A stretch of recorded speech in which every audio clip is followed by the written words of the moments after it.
Susipažinkime. Aš lietuvių bičių deivė Austėja. Esu senesnė už jūsų miestus, gimusi tada, kai žmonės dar kalbėjosi su miškais ir šnabždėjo padėkas bitėms. Gyvenu medumi kvepiančiose liepų giraitėse, ten, kur prasideda mano ir pasaulio gyvybė. Noriu, kad žinotum, esu ypatinga ir svarbi. Globoju bites, saugau šeimas ir namus, audžiu korius ir moku kalbėti su gamta.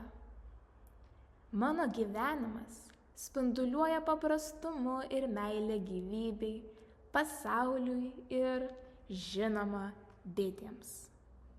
Žmonės myli ir gerbia mane.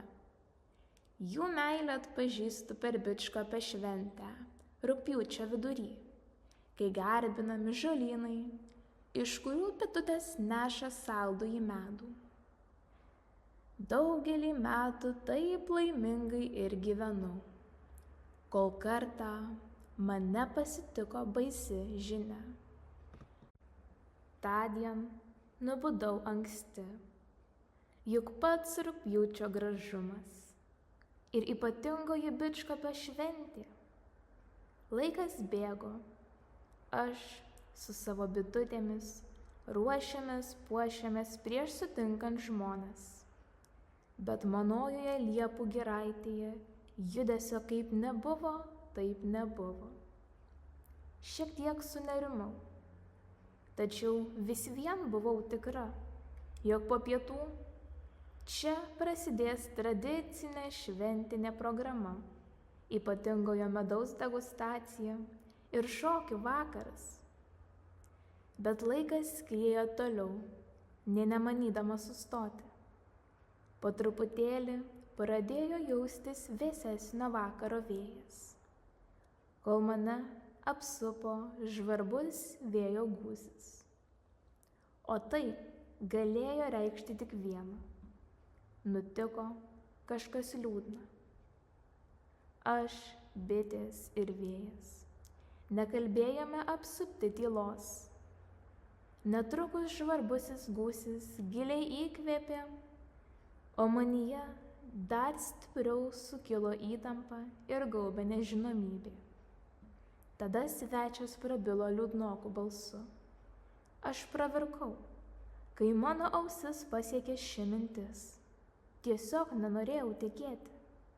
Žmonės atsisakė Bičkopio šventės, o kartu su ja ir manęs, ir manųjų bitelių. Jaučiausi nelaiminga, nereikalinga. Neužilgo vėjas nuskriejo savais reikalais, palikdamas mane nežinioje. Nors vasara, dienos ilgos, ėmė temti, liepų giraitė apgaubė vėsa. Sėdėjau prie gražiųjų avilių, stebėjau saulėlydį skanaudama medų, kol staiga išgirdau artėjant žingsnius. Tai miško žynys, senasis mano draugas. Žilagalvis atpėdino be emocijų. Tiesiog atėjo ir pritūpė ant rąsto greta manęs. Sužinojau daugiau detalių apie šią liūdnąją žinią ir viduje atleidau žmonėms. Laikas bėga, pasaulis keičiasi, pasaulėžiūra taip pat. Prabėgus daugybei metų, laikantis senųjų tradicijų, žmonės pasiglemžia nauji nuotykiai, atradimai ir galimybės.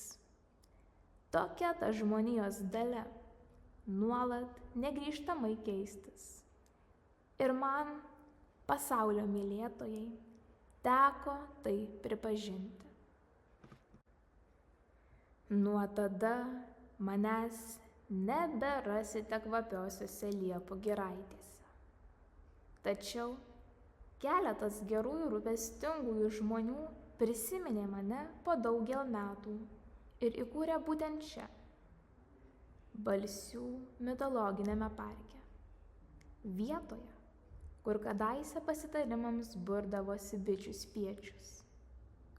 Dabar mane galite aplankyti čia, o mano darbštuolės bitelės skrajoja teikdamos džiugesį ir nešdamos gardų į medų.